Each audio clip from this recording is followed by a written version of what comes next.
ఆవిడ నన్ను 2 ప్రశ్నలు అడిగారు నేను వాళ్ళ ఇంటికి వెళ్ళినప్పుడు. అందులో ఒకటి, పువ్వులు రేకులు కింద విడదీసి పూజ చెయ్యవచ్చా అని అడిగారు. మంచి ప్రశ్న, అందుకు నేను ప్రస్తావిస్తున్నాను. బాగా జ్ఞాపకం పెట్టుకోండి, పువ్వు అంటే లక్ష్మి, పువ్వు అంటే జ్ఞానం, సరస్వతి.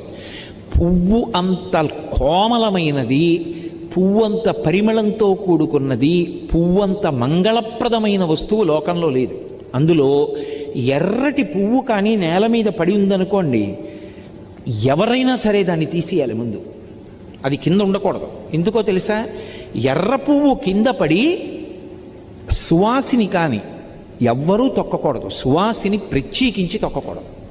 ఎందుకంటే అది సౌభాగ్య వస్తువు ఎర్ర పువ్వు. అందుకని వెనక ఎవరైనా తొక్కుతారేమోనని వెంటనే తీసేసి ఏ చెట్టు మొదట్లోనో పెట్టేయాలి.